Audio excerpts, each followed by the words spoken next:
తాకట్టులో ఉన్న బంగారాన్ని విడిపించి ఆ రోజున్న మార్కెట్ ధర కట్టి మిగిలిన డబ్బును మీకు అందిస్తుంది ఎస్వీఎస్ గోల్డ్. తాకట్టులో ఉన్న బంగారాన్ని విడిపించి ఆ రోజున్న మార్కెట్ ధర కట్టి మిగిలిన డబ్బును మీకు అందిస్తుంది కొమ్మూరి గోల్డ్.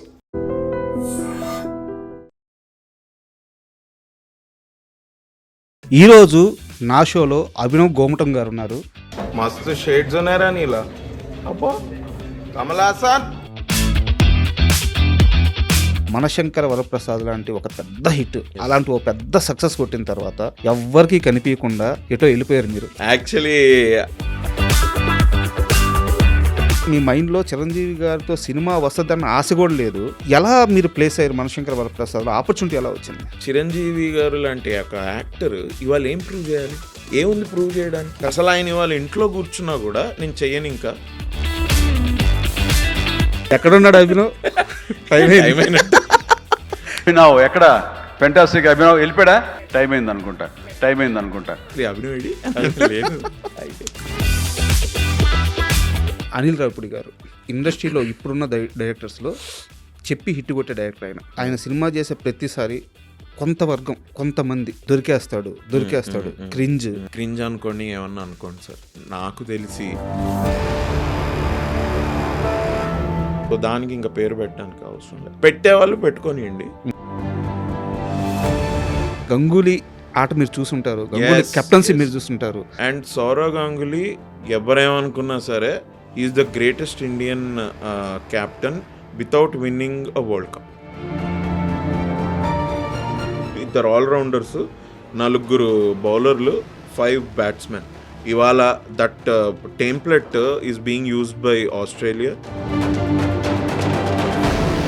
2025 నాకు కెరీర్ పరంగా సూపర్, బట్ పర్సనల్గా చాలా నచ్చలేదు అని చెప్పి అన్నారు. నేను యాక్టర్ అవుతా అంటే నాకు తెలిసిన వాళ్ళే వచ్చి ఇంకా మా యాక్టర్ అవుతారట.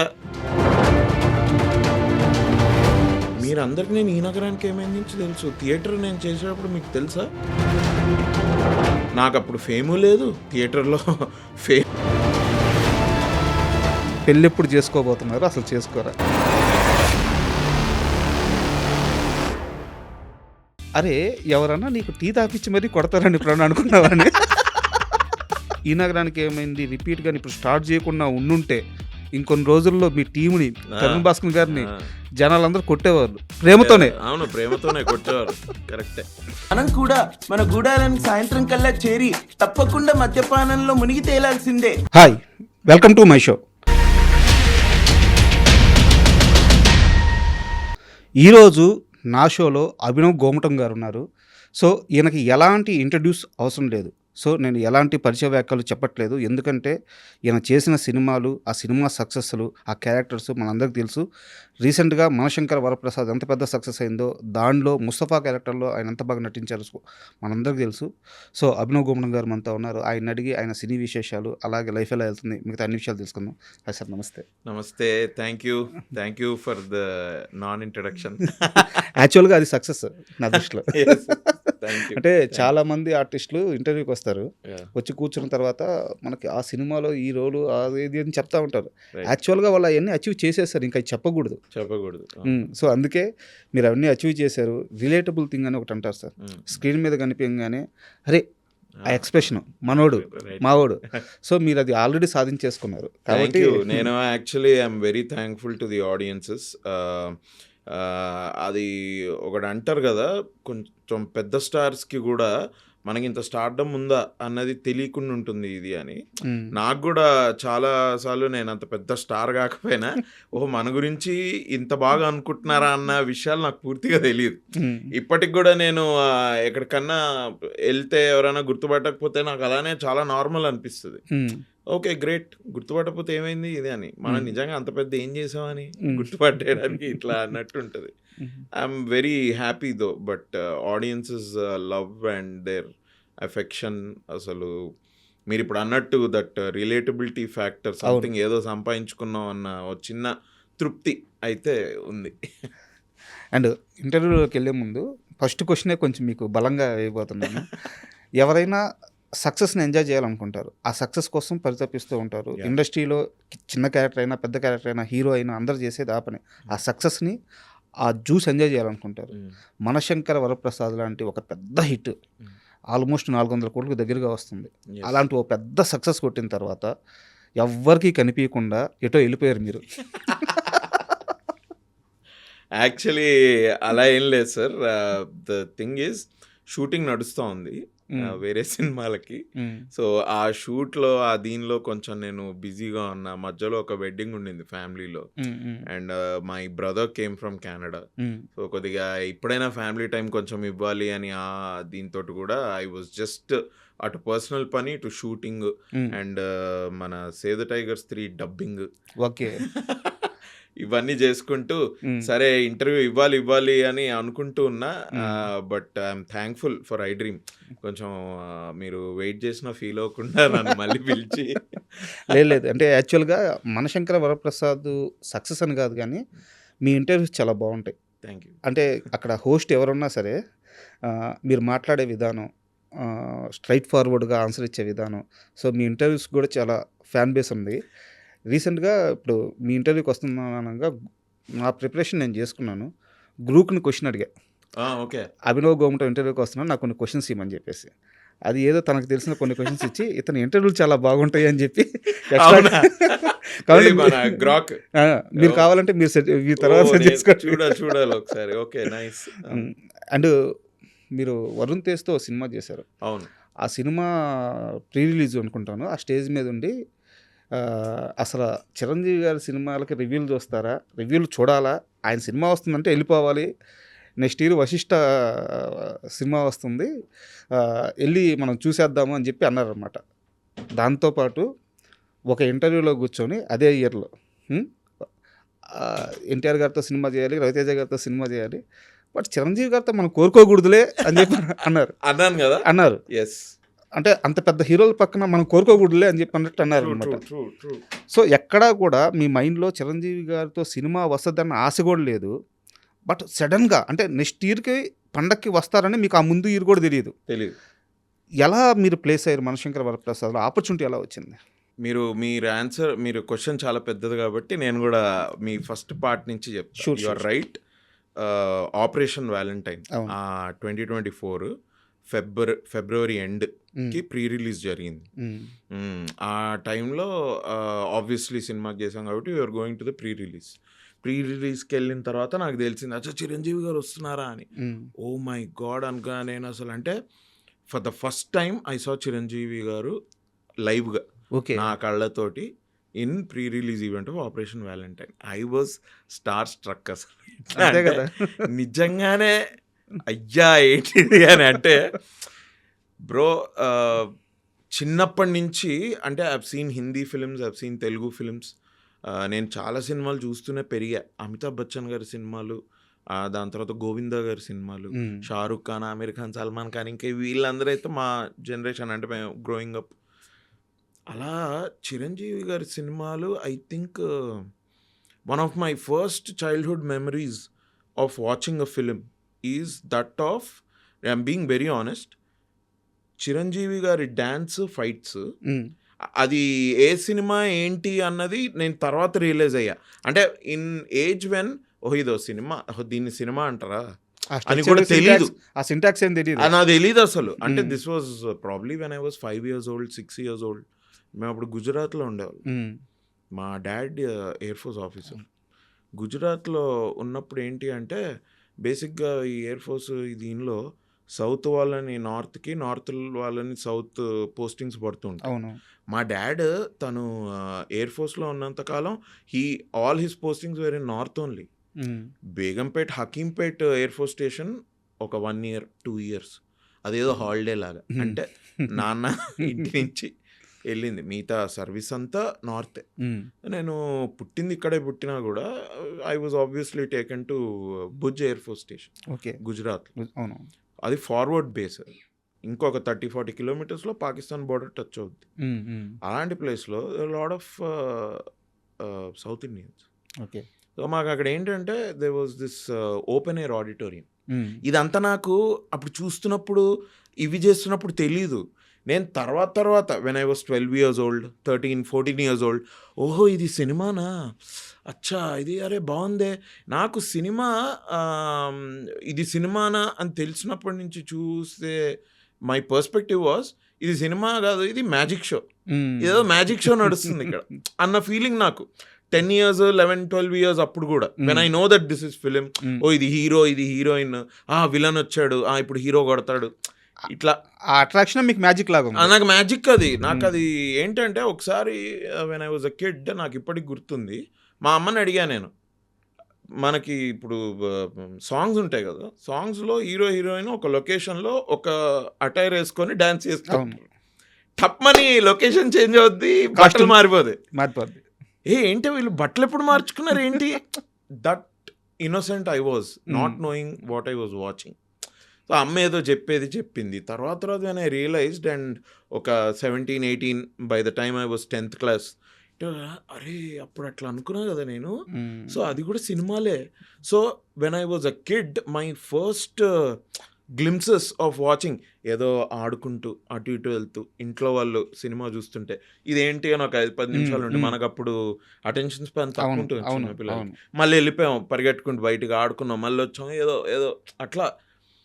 చిరంజీవి గారి fights use to attract me a lot. Okay, ఎందుకంటే అందులో ఉన్న సౌండ్ ఎఫెక్ట్స్ కానివ్వండి, అండ్ నాకు ఎంత రియల్ అనిపించేదో, అని నిజంగానే ఈ మనిషి కొట్టేస్తున్నాడు అన్న ఫీలింగ్ ఉండేది నాకు. And as a kid you don't see this కదా, మన రెగ్యులర్ లైఫ్లో చూడం కదా ఇలాంటివి. సో ఇట్ వాజ్ అదొకటి. ఇంకోటి రజనీకాంత్ గారి Thalapathi, no idea, I have no idea, just that ఇవాళ నాకు తెలుసుకున్న తర్వాత నేను అది చెప్పగలను. కానీ that light effect, that DOP work, Santosh Sivan గారి డిఓపి వర్క్ మైండ్లో ఉండిపోయాయి. అంజలి సినిమా, అందులో హీరోనే లేడు, బట్ అంజలి అది, అండ్ ఆ అమ్మాయిని ఫస్ట్ టైం ఇంటికి తీసుకొచ్చినప్పుడు దట్ లైట్ ఎఫెక్ట్, ఆ ఎమోషన్ ఏంటో తెలియని, దీస్ ఆర్ ద ఇమేజెస్ అండి. చిరంజీవి గారి ఆ ఫైట్స్ కొట్టేస్తా ఏంది అని ఇట్లా చూసేది. ఇవి somewhere around 14-15 years when I came to know, okay these are the films, దీన్ని సినిమా అంటారు, అచ్చా ఈ సినిమా టైటిల్ గ్యాంగ్ లీడర్, అచ్చా ఈ సినిమా టైటిల్ కొదమసింహం, ఓహో అని.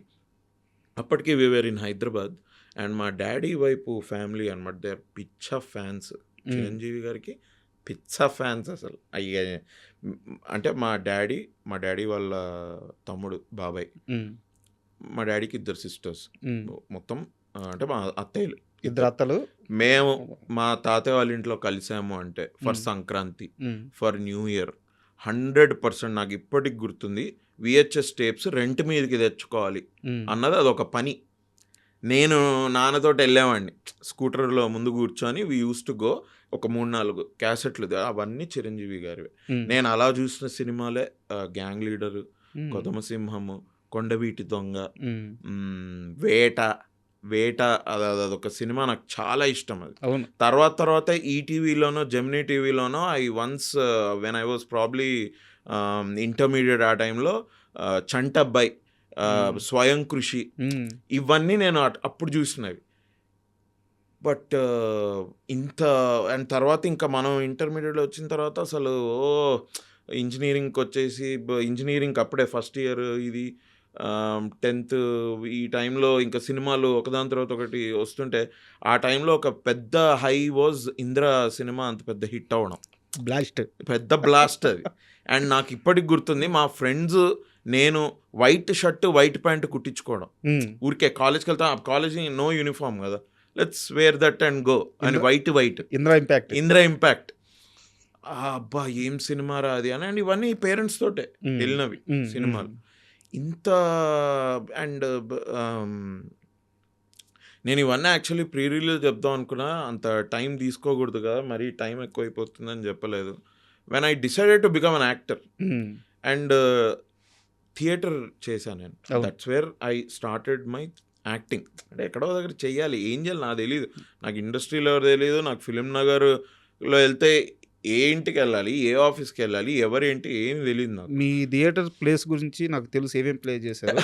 సో దానికి సపరేట్గా క్వశ్చన్ ఉంది. సో ఎనీవే అంటే నేను వెన్ ఐ స్టార్టెడ్ యాక్టింగ్ అప్పుడు మళ్ళొక్కసారి ఒక చిరంజీవి గారు అంటే మనం ఏదో స్టేజ్ మీదకి వెళ్తున్నాం, రిహర్సల్స్ మొదలు పెట్టాం, ఒక డైరెక్టర్ పిలిచి అదేంటి డైలాగ్ అలా చెప్పావేంటి, ఇది కదా ఈ డైలాగ్ మర్చిపోయావేంటి, ఇది చెప్పాలి కదా, నువ్వు వెళ్తుంటే మనం ఏదో ఇట్లా ఇట్లా ఫర్నిచర్ ఉంటుంది అనుకోండి స్టేజ్ మీద, అది తగులుతుంది, డైరెక్టర్ అరే తగలకూడదు, నువ్వు స్టేజ్ మీద రీటేక్లు ఉండవు, అది తగిలిందనుకో అది తగలినట్టే వెళ్ళిపోవాలి, నువ్వు తగిలింది నొప్పి లేసింది అంటే నువ్వు క్యారెక్టర్ నుంచి బయటపడిపోతావు, అప్పుడు ఆడియన్స్ ప్లే నుంచి బయటపడిపోతారు. కరెక్ట్. ఇట్లాంటివన్నీ చెప్తుంటే when I was learning how to act or I was trying to test myself, అప్పుడు ఒకసారి మళ్ళీ స్వయం కృషి, ఒక గ్యాంగ్ లీడర్ ఇవన్నీ రీకాల్ అయినా చూడ్డం, ఇంటికెళ్ళి బాధప్తా యూట్యూబ్ మీద పెట్టుకొని కూర్చొని చూడ్డం. అసలు ఆపద్ బాంధవుడు అదొక సినిమా, ఏంటి Rudraveena, that is one next level film అది. అండ్ సార్ యాక్టింగ్ బేసిక్గా ఆ సినిమా ఎంత గొప్పది అని చెప్పే అంత గొప్పవాడు నేను కాదు కానీ, బట్ సార్ యాక్టింగ్, చిరంజీవి గారు యాక్టింగ్ ఇవన్నీ చూసి అసలు ఏంట్రా అంటే అప్పటి వరకు ఒక ఫ్యాన్ ఫేర్ తోటి when I started acting same మనిషిని మళ్ళీ మనం కొత్తగా చూస్తాం కదా, ఎందుకంటే ఇప్పుడు మనం యాక్టింగ్ చేయడం స్టేజ్ మీద ఒక 3 ప్లేలు అయ్యాయి, 3 ప్లేస్ ఓల్డ్, 4 ప్లేస్ ఓల్డ్, మనం కూడా ఆడిషన్స్కి వెళ్తున్నాం, ఇంకొక ప్లే స్టార్ట్ అయింది. ఈ దీనిలో మనం ఏంట్రా ఒక ప్లే చేసేటప్పుడు నాకు ఎప్పుడు ఒకటి ఇది ఉండేది, నేను చాలా బాగా వెళ్ళింది అనుకోండి స్టేజ్ షో తర్వాత ఐ థింక్ ఆ పేజ్ మొత్తం మింగేసినట్టున్నారు, ఆ డైలాగులు చెప్పలేదు నేను, సార్ నేను ఈ డైలాగులు చెప్పావు అన్నవాళ్ళు, చెప్పానా నాకు గుర్తులేదే ఏంటిది అని, సార్ నాకు ఎందుకు గుర్తుండట్లేదు, నేను మిస్ అయినవి 100% రాగానే చెప్తారు కాబట్టి ఓహో ఇది మిస్ అయ్యామని.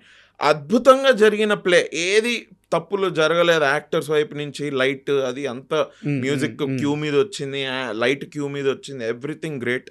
బయటకు వచ్చి ఐ థింక్ ఈ 2 పేజీలు మొత్తం మింగేశాంరా, 10th పేజ్ ఒకటి, 12th 14th పేజ్ ఒకటి, అలా డైలాగులు మింగేశాం, ఎట్లా జరిగింది ఇది అని. ఆయన డైరెక్ట్ వచ్చి లేదు చెప్పారు మీరు ఇది నీకు ఎందుకు గుర్తులేదు అంటే, సార్ ఏంటో సార్ నాకు గుర్తులేదు, నేను ఐ థింక్ ఐ ఫెల్ అది ఎందుకు అంటే ఆటో పైలట్లో వెళ్ళిపోతున్నాం, you are not being in the moment.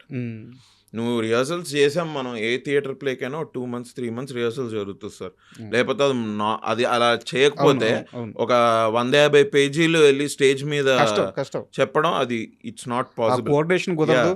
Yeah ఆటో పైలట్లో వెళ్ళిపోయావు నువ్వు, నీకు తెలియట్లేదు నువ్వు అది చెప్పింది కూడా, నువ్వు అది చెప్పిన తర్వాత ఇటువైపు నుంచి ఎగ్జిట్ ఇచ్చావా, తర్వాత హాఫ్ అన్ అవర్ తర్వాత మళ్ళీ అటు నుంచి ఎంట్రీ తీసుకున్నావా, నీకు అది తెలియట్లేదు అంటే ఏంటి వాట్, ఓహో ఇంత మూమెంట్ ఆ సర్కిల్లో లేము అంటే మైండ్ఫుల్గా ఉండాలి సార్. ఇప్పుడు మనం వెళ్తున్నాం ఒక స్టెప్ వేసామన్నా కూడా మైండ్ఫుల్గా తీసుకోవాలి. అందుకే మాకు యూజువలీ థియేటర్ దీనిలో బాడీ ఎక్సర్సైజెస్ చేయించేవాళ్ళు, నాకు అసహ్యం పుట్టేది, నాకు స్కూల్ ఫీల్ వచ్చేది. ఈ పొద్దున వెళ్ళగానే మనకి పీటీ ఎక్సర్సైజెస్ ఉంటాయి కదా స్కూల్లో, నాకు అది స్కూల్ ఫీల్ వచ్చి నాకు I use to hate that a lot. ఎందుకంటే నీకు ఇట్లా చేయి పెట్టామంటే ఈ చెయ్యి ఇక్కడ ఏం చేస్తుందో నీకు తెలియాలి when you're on the stage, అదేదో ఇట్లా అయిపోయి ఇట్లా అనేసుకొని. And for more videos, please subscribe to iDream. Please subscribe to iDream. Please subscribe iDream. And please subscribe to iDream. For more videos, subscribe to iDream. please like, share and subscribe to the channel. Congratulations, iDream. Subscribe to iDream. Subscribe to iDream. So subscribe to iDream Media. iDream ki iDream team andarki huge congratulations. Please subscribe iDream Media. Please subscribe to iDream. Subscribe iDream. Please subscribe to iDream. iDream అంటే నా కళల channel subscribe చేసుకున్న నోరు తిరుగుతలేదు, మీరైతే గంట గుర్తు కొట్టండి. For more such videos, please subscribe to iDream. Subscribe to iDream. Please subscribe to iDream. Please subscribe iDream Media. Please do subscribe to iDream. Please subscribe to iDream Media. For best entertainment and information, please subscribe iDream. And don't forget to subscribe to iDream.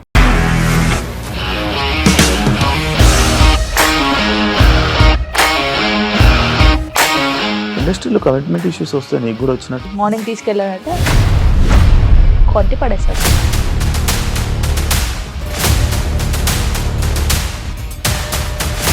ఒక్కళ్ళు కూడా చూడలేదు. చూడలేదు ఈ cinema అని చెప్పడానికి కూడా చాలా ధైర్యం కావాలి. అది నిజం కదా, దాంట్లో ధైర్యం ఏంటి? ఇది నెక్స్ట్ డే ప్లేట్ మార్చేస్తే తప్పు కదా. As of now we're comfortable this అని నేను అనుకుంటున్నాను. రష్మిక గారిది మీది ఒకే ఊరు అంట కదా.